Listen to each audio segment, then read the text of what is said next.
Good evening, everyone. Very often, after a violent thunderstorm, a field of buckwheat appears blackened and singed, as if a flame of fire had passed over it. The country people say that this appearance is caused by lightning.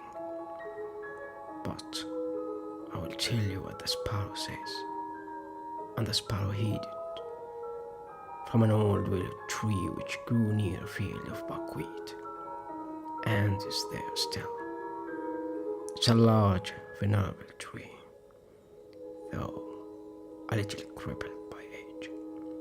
The trunk has been split, and out of the crevice grass and brambles grow.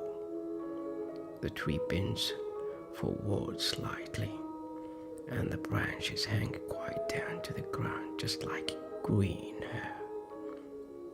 Corn grows in the surrounding fields, not only rye and barley, but oats, pretty oats that, when ripe, look like a number of little golden canary birds sitting on a buff.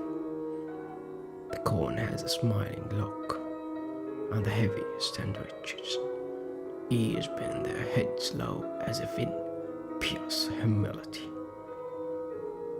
Once there was also a field of buckwheat, and this field was exactly opposite old willow tree. The buckwheat didn't bend like the other grain, but erected its head proudly and stiffly on the stem. "I'm as valuable as any other corn," said he, "and I am much handsomer. My flowers are as beautiful as the bloom of the apple blossom, and it's a pleasure to look at us. Do you know of anything prettier than we are, you old willow tree?" And the willow tree nodded his head, as if he would say, "Indeed I do." But the buckwheat spread itself out with pride and said, "Stupid tree, he is so old that grass grows out of his body." There arose a very terrible storm.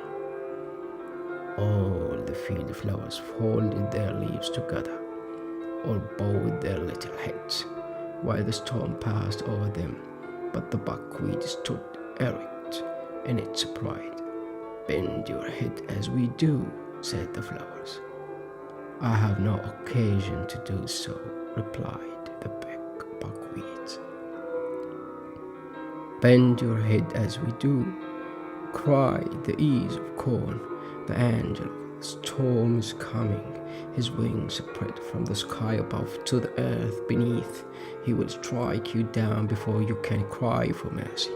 "But I will not bend my head," said the buckwheat. "Close your flowers and bend your leaves," said the old willow tree. "Do not look at the lightning when the cloud bursts. Even men cannot do that. In a flash of lightning, heaven opens, and we can look in. But the sight will strike even a human being's blind. What then must happen to us, who only grow out of the earth, and are so inferior to them, if we venture to do so?" "Inferior, indeed," said the buckwheat. "Now I intend to have a peep into heaven." Proudly and boldly he looked up, while the lightning flashed across the sky, as if the whole world were in flames. When the dreadful storm had passed, the flowers and the corn raised their dropping heads in the pure still air, refreshed by the rain. But the buckwheat lay like a weed in the field, burnt to blackness by the lightning.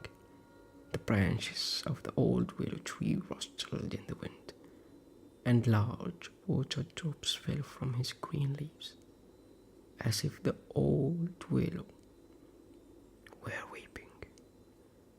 when the sparrows asked why he was weeping, when all around him seemed too cheerful. "See," they said, "how the sun shines, and the clouds float in the blue sky. Do you not smell the sweet perfume from flower and bush? Wherefore do you weep, old willow tree?"